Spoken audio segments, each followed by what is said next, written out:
৭২ গৰাকী ইউটিউবাৰৰ ওপৰত নজৰ চৰকাৰৰ। বানৰ বাবে ৭২ গৰাকী ইউটিউবাৰে সংগ্ৰহ কৰিছিল ধন। এই বানপানীৰ সুবিধা লৈ প্ৰায় দেশত 72 ইউটিউবাৰে ফাণ্ড ৰেইজ কৰিছিলে। আমি তাতো নজৰ ৰাখিছো, যেনেকে সমৰ গগৈৰ দৰে সকলোৱে খুব ভাল কৰি খৰচ কৰিছে। এয়া তদন্ত নহয়, সন্মান জনোৱা এটা প্ৰক্ৰিয়া।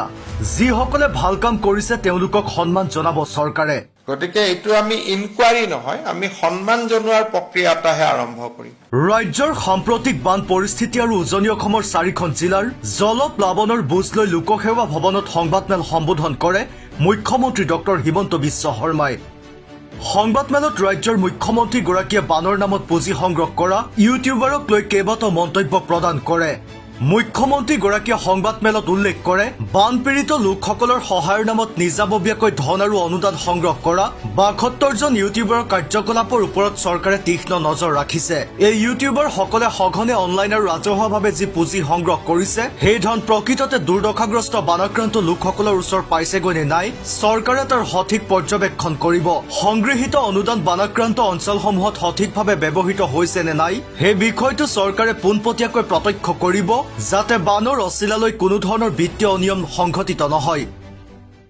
এই বানপানীৰ সুবিধা লৈ প্ৰায় দেশত 72 ইউটিউবাৰে ফাণ্ড ৰেইজ কৰিছিল। গতিকে আমি তাতো নজৰ ৰাখিছো, যেনেকে সমৰ গগৈৰ দৰে সকলোৱে খুব ভাল কৰি খৰচ কৰিছে। কিন্তু ৰাজ্যৰ বাহিৰৰ কিছুমান ইউটিউবাৰেও ফাণ্ড কালেকশ্যন কৰিছিলে। গতিকে সেই ফাণ্ডবিলাক শিৱসাগৰ চৰাইদেউত আহি পাইছে নে নাই, সেই পাৰ্টটো আমি চাম। যিসকলে কৰা নাই, কাৰণ অকল অসমৰ ইউটিউবাৰ নহয়, গোটেই দেশৰ বিভিন্ন ষ্টেটৰ ইউটিউবাৰেও ইয়াত টকা কালেক্ট কৰিছে। আৰু কিছুমানে এনেই কৈ দিছে যে আমি 2 কোটি দিলো, 50 লাখ দিলো। গতিকে আমি তেওঁলোকক সুধিম যে আপোনালোকে একচুৱেলি ক'ত কিমান দিলে, যাতে ৰিপিটেশ্যন নহয়। তেওঁলোকেও দিলে, গভৰ্ণমেণ্টেও দিলে।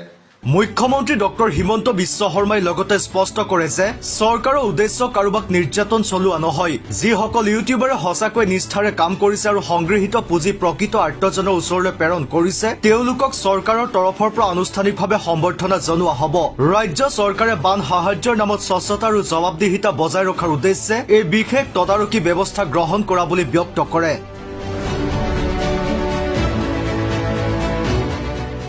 News desk report, news daily Assam digital.